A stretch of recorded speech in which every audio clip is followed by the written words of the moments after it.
नमस्कार दोस्तों, आपके अपने YouTube channel Lakhan for you में बहुत बहुत स्वागत। हम विशेष आज बताने वाले हैं जो 5 दिसंबर को एग्जाम होने वाला है, राज्य प्रतिभा खोज परीक्षा। हमारे बहुत सारे जो स्टूडेंट्स हैं बार बार एक सवाल कर रहे हैं कि सर हमारा सिलेबस क्या रहेगा, आर्ट्स वालों का क्या रहेगा, साइंस वालों का सिलेबस क्या रहेगा। हालांकि हमने इस विषय को लेकर के वीडियो बनाए हैं, उसमें हमने पूरी जानकारी देने की कोशिश की, जितनी भी जानकारी हम आपको दे सकते हैं। और आपको एक बात यहाँ क्लियर कर दें कि पुराने जो पेपर्स होते हैं वो कहीं पर भी अपलोड नहीं कर रखे हैं। यदि ऐसा होता तो मैं ज़रूर आपको यहाँ पर सॉल्व करके बताता। जो भी जानकारी थी, जितने भी प्रश्न डेमो के रूप में थे, नमूने के रूप में थे, वो मैंने आपको वीडियो के माध्यम से बताए हैं। जिन्होंने नहीं देखे एक बार आप देख सकते हैं। और क्या सिस्टम रहेगा वो आपको हम इसमें बताएंगे कि कैसे आपका पेपर होगा, किस प्रकार लेना है कि चाहे आप आर्ट्स के स्टूडेंट हैं, चाहे आप साइंस के हैं, चाहे कोई भी आप संकाय के अंदर हैं, कोई भी सब्जेक्ट आपका है, आप 10th और 12th के स्टूडेंट हैं, 10वीं 12वीं के स्टूडेंटों की बात हम कर रहे हैं। आपका जो सिलेबस होगा वो सेम रहेगा, यानी कि 10वीं का सिलेबस सेम रहेगा और 12वीं का सिलेबस सेम रहेगा। चाहे आप 12वीं क्लास में किसी भी सब्जेक्ट के स्टूडेंट हैं, उससे कोई फर्क नहीं पड़ने वाला। इसलिए हमने जो चीज़ यहाँ पर बताई थी वो कॉमन थी, सबके लिए बराबर थी। चाहे साइंस का स्टूडेंट है, चाहे वो कॉमर्स का है, चाहे वो आप आर्ट्स वाले हैं, कोई भी सब्जेक्ट आपके पास है, क्योंकि सिलेबस सेम रहेगा तो पेपर सेम आएगा, उसी के अंदर आपको ये करना होगा। अब क्या रहेगा पेपर में, किस हिसाब से पेपर होगा, पूरी जानकारी मैं आपको यहां पर आज देने वाला हूं, क्योंकि 5 तारीख यानी कि संडे को आपका एग्जाम होने वाला है। तो सबसे पहले तो सबके लिए एग्जाम के लिए बहुत बहुत शुभकामनाएं, अग्रिम बधाई एडवांस में आपके लिए पेपर करें और निश्चित रूप से आप सफल होवें। अब मैं इसमें आपको प्रोसेस बताता हूं कि कैसे आपकी एग्जाम होगी। चलिए एक एक चीज को आप क्लियर अच्छे से समझ लेना। देखिए यहां पर लिखा है कि ऐसे होगी आपकी परीक्षा। हम बात कर रहे हैं राज्य प्रतिभा खोज परीक्षा 5 दिसंबर को जो होने वाली है, जिसमें 10वीं और 12वीं के स्टूडेंट्स शामिल होंगे। तो यहां पर आप देख लें अच्छे से कि 10वीं और 12वीं परीक्षा के परीक्षार्थियों की जो परीक्षा है वो अलग अलग स्तर से होगी। ये तो हम जानते ही हैं, आपको सिलेबस भी हमने अलग अलग बता दिया है। 10वीं का सिलेबस अलग रहेगा, 12वीं का सिलेबस अलग रहेगा, लेकिन 12वीं क्लास के अंदर सारा सिलेबस सेम रहेगा। चाहे वो आर्ट्स का स्टूडेंट है, इस बात को क्लियर समझ लेना, चाहे वो साइंस का है, चाहे वो और किसी भी सब्जेक्ट का है, सिलेबस आपका सेम रहेगा, पेपर आपका सेम रहेगा। ये आपको अच्छे से समझ लेना है, इसलिए आपका कोई डाउट यहां पर नहीं रहेगा। आगे कह रहे हैं कि परीक्षा जो है वो वस्तुनिष्ठ प्रश्नों पर आधारित होगी। ये बात आपको अच्छे से समझ लेनी है। जो आपकी एग्जाम होगी, उस एग्जाम में जितने भी इसमें 180 प्रश्न आने वाले हैं, वो सारे के सारे जो प्रश्न हैं वो होंगे अवय सैद्य वाले, यानी अवय सैद्य वाले जो प्रश्न आते हैं आपके, ऑब्जेक्टिव टाइप प्रश्न हम उनको कह सकते हैं, या फिर वस्तुनिष्ठ उनको एग्जाम हम कह सकते हैं। तो ऐसे करके आपको ये बात समझ में आ गई होगी कि आपके जो प्रश्न हैं वो कैसे होंगे। वो अवय सैद्य वाले प्रश्न होंगे, आपको 4 में से 1 छांटना है और जो आपका आंसर सही है उसको ओएमआर सीट के अंदर आपको गोला काला करना होगा। ठीक है, ओएमआर सीट कैसे भरते हैं, कैसे गोले काले करते हैं, आंसर कैसे लिखा जाता है, उसमें कोई प्रकार की यदि मिस्टेक आप नहीं चाहते हैं तो हमारा एक वीडियो है, उसको आप पूरा देख लें। उसमें हमने पूरी डिटेल आपको बताई है अच्छे से कैसे फिल करना चाहिए। हम डिस्क्रिप्शन में डाल देंगे, यहां से आप क्लिक करके भी देख सकते हैं डायरेक्ट।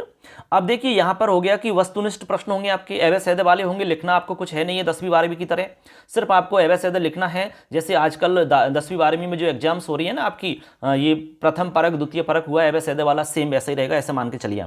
परीक्षा में नेगेटिव मार्किंग नहीं होगी, ये आपको बहुत अच्छा फायदा है।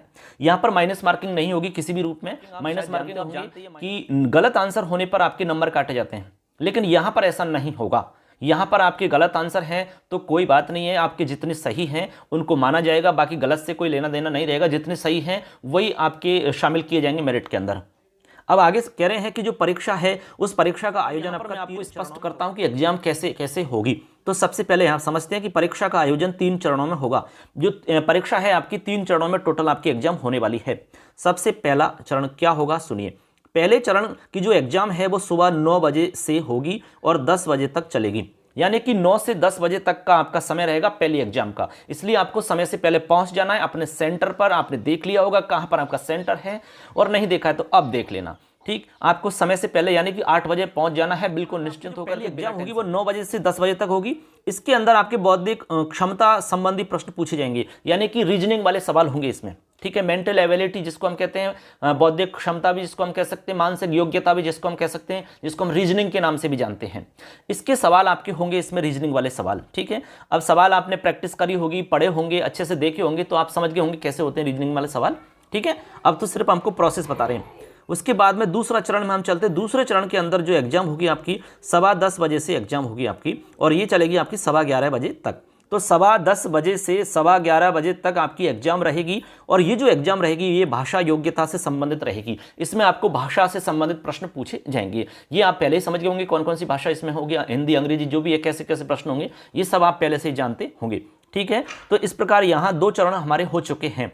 ठीक, लगातार आपकी एग्जाम चलती रहेगी, थोड़ा थोड़ा गैप रहेगा हर एग्जाम के बीच में। उसके बाद में लास्ट और तीसरा चरण आपका जो रहेगा वो रहेगा 11:30 बजे से लेकर के और 1:30 बजे तक। समझ गए बात को? 11:30 से 1:30 बजे तक आपका शैक्षिक योग्यता की परीक्षा ली जाएगी। यहाँ पर इसमें शैक्षिक योग्यता से संबंधित आपके प्रश्न पूछे जाएंगे। ऐसे करके हमारे 3 चरण टोटल हो जाते हैं। पहला जो चरण है वो आपका बौद्धिक योग्यता से संबंधित होगा, दूसरा जो चरण है वो आपका भाषा योग्यता से संबंधित होगा, और तीसरा जो होगा शैक्षिक योग्यता से संबंधित होगा। यानी कि जो सब्जेक्ट आप पढ़ रहे हैं उसी से रिलेटेड आपके प्रश्न तीसरे वाले चरण में पूछे जाएंगे। जैसे 10वीं वाले हैं तो 10वीं किस तरह के पूछे जाएंगे, और 12वीं पढ़ते हैं तो 12वीं किस तरह के सवाल आपसे पूछे जाएंगे। अब ऐसे करके कुल आपके जो प्रश्न हैं वो 180 अंकों की इस परीक्षा में कुल 180 प्रश्न पूछे जाएंगे। यानी कि हर सवाल आपका 1 नंबर का होगा। तो ऐसे करके आपको समझ लेना है कि टोटल इसमें 180 प्रश्न होंगे और 180 ही नंबर होंगे। 1 नंबर का एक प्रश्न है तो 180 नंबर टोटल हो जाते हैं। अब 180 नंबर में से आप कितने नंबर लेके आते हैं उसके अकॉर्डिंग फिर आपकी मेरिट लिस्ट बनेगी। उसमें यदि आपका नंबर आ जाता है तो फिर आपको पता ही है कि आगे क्या होगा, वो प्रोसेस हम आपको पहले ही बता चुके हैं। तो इसमें आपने जाना कि 5 दिसंबर को जो एग्जाम आपकी होने वाली है उसमें क्या प्रोसेस रहेगा, कैसे आपकी एग्जाम होगी, अच्छे से समझ लेना है। तो आपको टाइम से पहले पहुंच जाना है, बिल्कुल निश्चिंत होकर के। अभी आपके पास जो समय है, यानी कि आज का समय 2 तारीख, 3 तारीख और 4 तारीख का जो समय है आपके पास 3 दिन का, इसमें आपको करना क्या है, रिविजन करना है। जो जो टॉपिक्स उसमें चलते हैं उन टॉपिक्स का आपको रिवीजन करना है। केवल सरसरी नज़र से आपको देखना है, क्योंकि ज़्यादा तनाव आपको लेना नहीं है, टेंशन आपको लेनी नहीं है। जो होगा वो अच्छा होगा, सब कुछ ऐसा आपको समझना है, क्योंकि अब तक आपने जो तैयारी की है वही आपको काम आने वाली है। लास्ट टाइम में बहुत ज़्यादा तैयारी करके आप कोई फ़ायदा नहीं उठा सकते, बल्कि आप उसमें प्रेशर में आ जाते हैं, दबाव आपके दिमाग पर रहता है, और बल्कि ये होता है कि आप जो चीज़ें याद कर चुके हैं उनको भूलने की संभावना रहती है। यदि आप दिमाग को बिल्कुल फ्रेश रखोगे, बिल्कुल तरोताज़ा रहेगा दिमाग आपका, तो ज़्यादा काम करके देगा और उसका जो प्रॉफिट है आपको बहुत ज़्यादा मिल सकता है। इसलिए दिमाग को बिल्कुल फ्रेश रखें, अच्छे से प्रसन्नचित्त रखें, तो निश्चित रूप से आपका पेपर बहुत अच्छा होगा। ऐसी शुभकामनाओं के साथ में हम इस वीडियो को पूरा करते हैं। आगे कोई भी जानकारी होगी इस रिलेटेड या कोई भी अपडेट होता है तो इस हमारे चैनल को सब्सक्राइब नहीं किया तो अभी कर लीजिए, क्योंकि इस पर और ऐसी ही जानकारी आपको समय समय पर मिलती रहेंगी। आगे आपकी जो भी प्रोसेस रहेगी, आगे आप क्या करोगे, क्या नहीं करना है, आपको क्या बेस्ट रहेगा, कौन सा रास्ता आपके लिए सही रहेगा, कौन सी तैयारी आपके लिए सही रहेगी, ये सारे वीडियो आपको इस चैनल पे मिलते रहेंगे। धन्यवाद दोस्तों, ये थी एक खास जानकारी आपके लिए। तो best of luck for exam के लिए।